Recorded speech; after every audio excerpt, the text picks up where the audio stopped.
Welcome to mom's diary by Ramya. ఈ రోజు వీడియోలోని ఉదయాన్నే హడావిడి లేకుండా ఇన్స్టెంట్ గా అప్పటికప్పుడు చేసుకునే బ్రేక్ఫాస్ట్ రెసిపీని షేర్ చేస్తున్నానండి. ఈ ఇన్స్టెంట్ బ్రేక్ఫాస్ట్ కోసం ఎటువంటి సోడా పెరుగు ఏమీ యూస్ చేయలేదండి. మనకి అందుబాటులో ఉండే వాటితోనే హెల్తీగా టేస్టీగా చేసేయొచ్చు. ఇంకా లేట్ చేయకుండా వీడియోని అయితే చూసేద్దాము. ఈ రోజు షేర్ చేస్తున్న రెసిపీ కోసం ఇలా ఇంట్లో ఉన్న చిన్న స్టీల్ బౌల్ తో కానీ మెజరింగ్ స్పూన్ తో కానీ మెజర్ చేసుకోవచ్చు. నేను మాత్రం ఈ చిన్న స్టీల్ బౌల్ తోనే క్వాంటిటీ చెప్తున్నానండి. వెడల్పటి బౌల్ లోని 1 కప్పు శనగపిండి వేసాక 1 కప్పు జొన్న పిండి వేసుకోవాలి. 1/2 కప్పు ఉప్మా రవ్వ వేసాక రుచికి సరిపడా సాల్ట్, 1/2 టీ స్పూన్ పసుపు, 1 టీ స్పూన్ కారం, 1 టీ స్పూన్ వేయించిన జీలకర్ర పొడి, 1/2 టీ స్పూన్ మిరియాల పొడి, 1/2 teaspoon garam masala, 1/2 teaspoon వాముని నలిపి వేసుకోవాలి. వాము జీలకర్ర రెండు కూడా ఫుడ్ ని డైజెస్ట్ చేసేస్తాయి, అందుకే తప్పకుండా వేసుకోవాలి. 2 స్పూన్ల నువ్వులు వేసాక ఇవన్నీ కూడా బాగా కలిసేలా స్పూన్ తో ఒకసారి మిక్స్ చేసేసుకోవాలి. ఇలా మిక్స్ చేసాక వాటర్ కొద్దిగా వేసుకుంటూ ఉండలు లేకుండా మిక్స్ చేసుకోవాలి. ఇలా మిక్స్ చేసేటప్పుడు బ్యాటర్ మరీ లూజ్ గా లేకుండా కొద్దిగా చిక్కగా ఉండేలా కలుపుకోవాలి. ఇందులో వాటర్ దాదాపుగా 1.5 కప్పు నుండి 2 కప్పుల వరకు పడుతుంది. బ్యాటర్ చిక్కగా ఉండేలా అంతవరకు వాటర్ వేసుకుంటే సరిపోతుంది. ఈ బ్యాటర్ ని ఒక 5 నిమిషాల పాటు పక్కన పెట్టేసి వేరే బౌల్ లోని 1 కప్పు చిన్నగా చాప్ చేసిన క్యాబేజ్ వేసుకోవాలి. ఏ బౌల్ తో పిండిని అయితే వేసుకున్నామో ఆ బౌల్ తోనే వెజిటబుల్స్ కూడా వేసుకోవాలండి.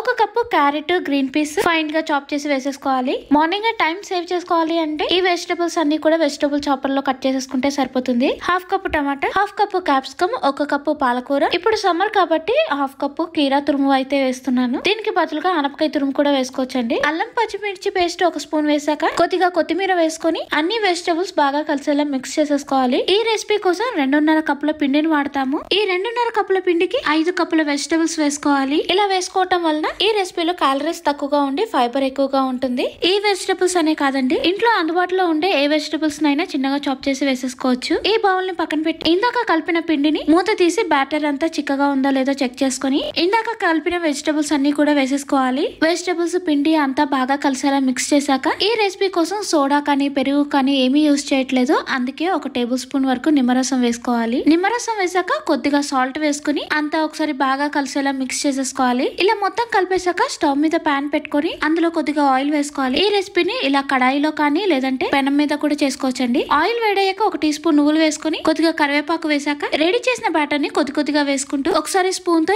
ఈవెన్ గా వచ్చేలా కొద్దిగా స్ప్రెడ్ చేసుకోవాలి. మూత పెట్టి మీడియం ఫ్లేమ్ లో కుక్ చేసుకున్నాక పైన లేయర్ అంతా కూడా కొద్దిగా ఉడికినట్టు కనిపించినప్పుడు నెమ్మదిగా టర్న్ చేసుకుని రెండో సైడ్ కూడా కుక్ చేసుకోవాలి. వెజిటబుల్స్ వేసుకునే దాన్ని బట్టి ఈ రెసిపీ టేస్ట్ బాగుంటుంది. మనకి కావాలి అంటే స్వీట్ కార్న్ లేదంటే ఆనియన్స్ కూడా వేసుకోవచ్చు. ఇలా సింపుల్ గా ఇన్స్టెంట్ గా హెల్తీ బ్రేక్ఫాస్ట్ రెడీ అయిపోయింది. నేను చెప్పిన మెజర్మెంట్స్ కి ఇలాంటివి ఒక 4-5 వరకు వేసుకోవచ్చండి. అంతే అండి, చాలా సింపుల్ గా ఎటువంటి సోడా యూస్ చేయకుండా అప్పటికప్పుడు మిక్స్డ్ వెజిటబుల్ చిల్లా అయితే రెడీ చేసేసాము. ఈ వీడియోనైతే ఇక్కడితోనే ఎండ్ చేస్తున్నాను. ఇంకో మంచి వీడియోతో మళ్ళీ కలుద్దాం. Thank you for watching. Bye bye.